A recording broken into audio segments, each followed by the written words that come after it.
जब रोज़ा रसूल की नीयत से जाए तो ये कैसे बिद्दत और कैसे शिरक हो सकता है।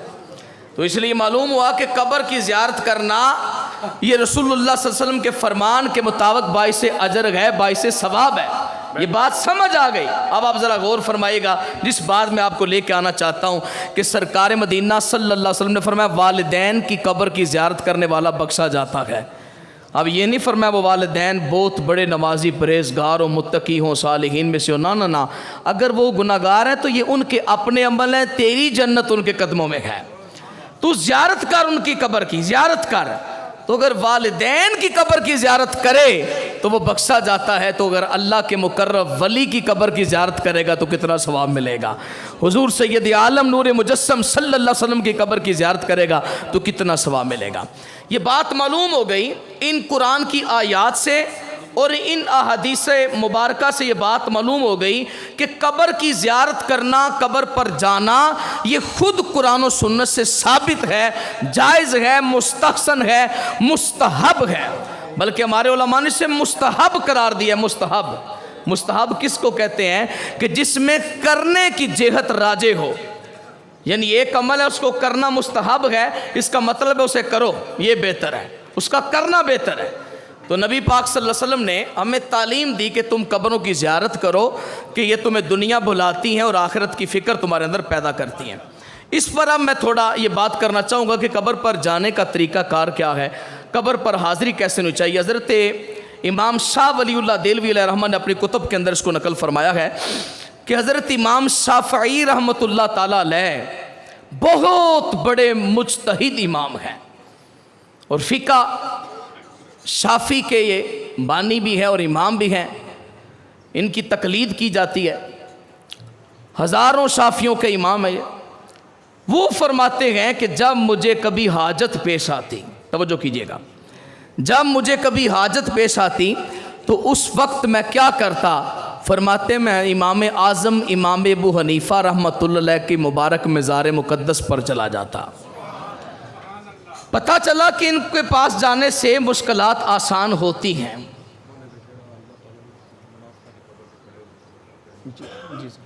जी, तो मैं उनकी कब्र पे चला जाता तो मैं क्या करता उनकी कब्र पे जाके। फरमाते हैं मैं एक साइड पे 2 नफल अदा करता, 2 नफल पढ़ने के बाद रब की बारगाह में दुआ करता तो अल्लाह ताला मेरी हाजत को पूरा फरमा देता।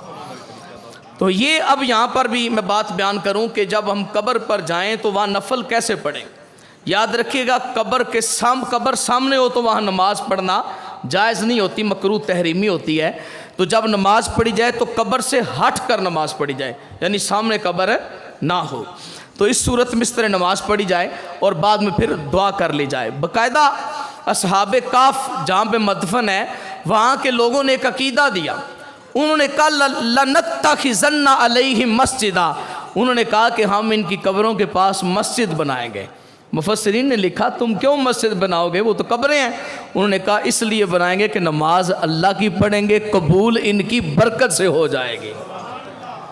तो मालूम हुआ फिर आज तक जो भी मज़ाराते हकीकी या सहीहिया हैं उन पर आज भी मस्जिदें मौजूद हैं। आप देख लें, मेरे पाक नबी का मज़ार है तो वहाँ मस्जिद मौजूद है, हज़रत गौसे जलानी का मज़ार है तो मस्जिद मौजूद है, ख्वाजा मोइनुद्दीन चिश्ती का मज़ार है तो मस्जिद मौजूद है। जितने भी औलिया हैं आप पास्ताना या शर्कपुर शरीफ पर चले जाएँ तो मस्जिद मौजूद है, हज़रत कैलम वाला शरीफ में आज तो मस्जिद मौजूद है। तो ये क्या है जनाब, जहाँ भी गद्दी नशीन सजादा नशीन संभालने वाले मुंतज़िमीन शरीयत के पहरेदार होते हैं, वहाँ पर लोग वहाँ पर खराफात नहीं करते, वहाँ पर माज़अल्लाह फितना फसाद नहीं करते, बल्कि शरीयत के मुताबिक चलते हैं। मैं एक अपना ज़ाती वाक़या यहाँ सुनाना चाहूँगा। 1-2 जुमा पहले मैं एक शख्स को लेकर आया तो वो शख्स मुझे कहने लगा मुझसे कसम ले लो कारी साहब मैं कब्रों के बड़ा मुखालिफ था, मैं दरबारों के बड़ा मुखालिफ था और बिल्कुल पीरों फ़कीरों को मैं मानने पे आता ही नहीं था। मेरे घर वाले तरले मिन्नतें करते थे। मुझे उन्होंने कहा कि जहाँ पे हमारे कारी साहब बैत हैं तुम एक बार जाओ तो सही, जाने में कौन सा अर्ज है, तुम्हें कौन सा उन्हें पकड़ लेना है। अच्छा वो जब आया ना जी तो हम दरबार शरीफ पे हाजिर हुए तो उसने सलाम बाद में किया, पहले वो पढ़ने लग पड़ा कि इसमें लिखा क्या है। तो वहाँ पे क्या लिखा था जी, सजदा करना जायज़ नहीं, तवाफ़ करना जायज़ नहीं, ये धागे बांधना, ये ताले लगा देना, ये करना, वो करना, बोसा देना, ये चीज़ें, वो जो चितरी खराफात बाकी जो हलाक यहाँ पाई जाती है दरबारों पर, वो कोई भी चीज़ आपको यहाँ आस्ताना अली पे नज़र, कसम से फ़ख्र करें अल्लाह की रहमत पर, आपको ऐसा पीर खाना मिला है। आज हम छाती चौड़ी करके इन मसलों को बयान करते हैं, वगरना वो तो मौलवी बोल ही नहीं सकता कि जिसके आस्थानों पे कोई ऐसा मसला चल रहा हो। लेकिन हमें फ़ख्र है अपने साइयों पर कि उन्होंने जो तालीम हमें दी है, अल्लाह का शुक्र है कि वो कुरान और सुन्नत के मुताबिक है। फिर वो शख्स सिर्फ दरबार पर उसने सलाम ही नहीं किया बल्कि बैत भी होकर गया और कहने लगा जी मैंने बड़ी बड़ी दुनिया फिरी है, पर अल्हम्दुलिल्लाह मैंने देखा कि अभी अल्लाह वाले दुनिया में मौजूद हैं जिनकी वजह से अल्लाह रहमतें बरसा रहा है। तो तरीक़ाकार क्या होना चाहिए? सैयद आला हज़रत इमाम अहले सुन्नत इमाम अहमद रज़ा रहमतुल्लाह अलैह ने बाकायदा बयान किया है, आपने इस पर रिसाले लिखे हैं। एक चीज़ जो मैं ज़रा वाज़े करना चाहता हूँ, अल्हम्दुलिल्लाह वो हमारे यहाँ भी बड़ी वाज़े है, औरतों को मज़ारात पर लेकर जाना या औरतों को कब्रों पर लेकर जाना या औरतों का कब्रों की ज़ियारत के लिए जाना, ये मना है। इस पर हमारे उलमा का इत्तिफ़ाक़ है, इजमा है कि औरतें मज़ारात की ज़ियारत ना करें। बल्कि सैयदी आला हज़रत इमाम अहले सुन्नत ने पूरा रिसाला लिखा है, जुमुलुन नूर फ़ी नही निसाई अन ज़ियारतिल क़ुबूर। आप लिखते हैं इसके अंदर कि औरतों के लिए कब्र की ज़ियारत करना ये जायज़ नहीं है, हराम है, औरतें कब्र की ज़ियारत के लिए नहीं जा सकती। हमारे यहाँ एक ट्रेंड है, वो क्या है, हमारी औरतें फ़र्ज़ नमाज़ें घर में नहीं पढ़ती, ये आपने देखा होगा, फ़र्ज़ नमाज़ें घर में नहीं पढ़ती और नफली नमाज जिसको सरकार ने फरमाया था ज़िंदगी में एक बार पढ़ लो, जिसको नमाज तस्बीह कहते हैं, सरकार में ज़िंदगी में एक बार पढ़ लो, वो हर जुमे पढ़ने के लिए गलियों में, कुचैरों में, चौकों में से गुजरती हुई जाती, मस्जिदों का सफ़र करती हैं। फ़र्ज़ नमाज के लिए औरतों का जमात में शामिल होना जायज़ नहीं है, तो औरतों का अपनी जमात कायम करना कहाँ से साबित होगा? इसलिए जब फ़र्ज़ नमाज के लिए इन्हें मना कर दिया गया तो फिर ये मज़ारात के लिए ज़ियारत के लिए कैसे आ जा सकती हैं? इसलिए औरतों को चाहिए कि इससे ज़रा गुरेज करें।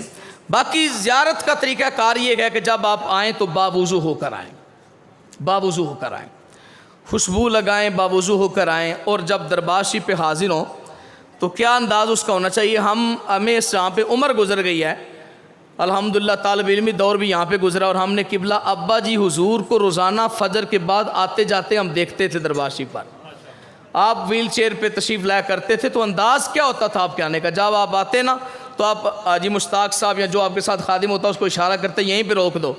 अभी कब्र मुबारक काफ़ी दूर होती थी, 3-4 हाथ कब्र से आप दूर होते थे, फरमाते रोक दो, और वहीं पे आप यूं अपना सर झुका लेते। और मैंने आपको नहीं देखा इस तरह कब्रों पर झुकते हुए या कब्रों के साथ लपकते हुए, मैंने नहीं देखा। किबला चंद जी सरकार भी आप तशरीफ़ लाते थे, तो आला हज़रत अज़ीमुल बरकत भी लिखते हैं कि कब्र से 3-4 फुट या 2-3 फुट के फासले पर, 3-4 कदम के फासले पर दूर खड़ा हो जाए, कब्र पर झुके नहीं, कब्र को चूमे ना, और कब्र को जो है कब्र को कोई ऐसा झुक कर कोई ऐसा अमल ना करे। सजदा तो वैसे हराम करार दे दिया ना जी। जी आपने बड़ी प्यारी बात इरशाद फरमाई है, सुभान अल्लाह।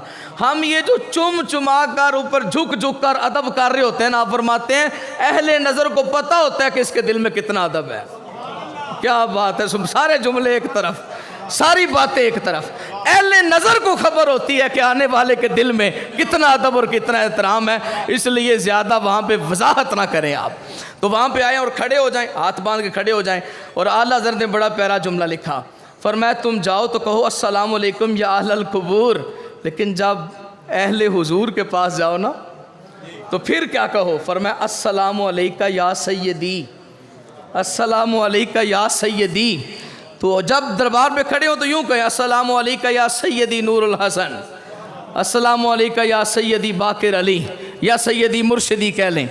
तो ये तरीक़ा आला हज़रत ने बयान किया, आला हज़रत ने ये तरीक़ा बयान किया। तो ये है कि आप उनका नाम की बजाय अगर आप उनको मुर्शिद, अपना आका, अपना मौला, अपना मलजा कह के बुलाएं तो ये ज़्यादा अदब का मुकाम है। तो आला हज़रत लिखा यूँ उन्हें सलाम करें, फिर फातिहा शरीफ पढ़ें, 3 बार सूरत इखलास पढ़ लें, सूरह फातिहा पढ़ लें, आयतुल कुर्सी पढ़ लें। उसके बाद दुआ करें कि अल्लाह पाक जो मैंने पढ़ा है हुजूर की बारगाह में पेश करें, सहाबा ताबईन, तबा ताबईन, अहले बैत तहार, तमाम औलिया को पेश करने के बाद उन हजरात की बारगाह में पेश करें जिनके मज़ार मुक़द्दस पे आप खड़े हैं, फ़र्दन फ़र्दन पेश करें और अर्ज़ करें कि अल्लाह करीम इनके दराजात को मज़ीद बुलंद फरमा, इनके मज़ीद कुर्ब में हमें फैज़ अता फरमा और अल्लाह इनका सदका हमारी मुश्किलात को आसान फरमा। और ये भी बड़ी प्यारी बात आप इरशाद फरमा रहे हैं कि अल्लाह पाक हमें इनकी तालीमात और इनके नक्शे कदम पे चलने की तौफीक अता फरमा।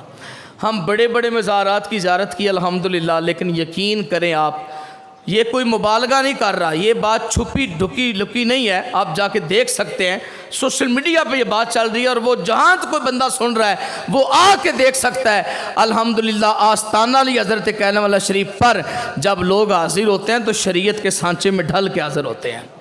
ये साइयों ने घुट्टी में चीज़ पिलाई है कि तुमने कब्र की ज़ियारत कैसे करनी है, तो इसलिए जब वहाँ पर जाएँ तो ये तरीक़ाकार है, इस तरह फिर वहाँ पर सलाम किया जाए, फातिहा ख़वानी की जाए। अब उनसे डायरेक्ट कुछ मांगना, इस पर भी मैं गुफ्तगू करूँगा। मैं कोशिश करूँगा कि अगले तज़किए नफ्स में जो मैं बयान करूँ वो औलिया अल्लाह से मदद मांगना, औलिया अल्लाह से दुआ करना ये कैसा है, बयान कर देता हूँ कि ये जायज़ है। अल्लाह की अता के तहत मानते हुए उनसे सवाल कर लेना, उनसे मुश्किल का हल पेश करना, ये क्या है, बिल्कुल जायज़ है, मुस्तहसन है और सल्फ़ सालिहीन से ये बात साबित है। अल्लाह करीम अमल करने की, समझने की तौफीक अता फरमाए। माशा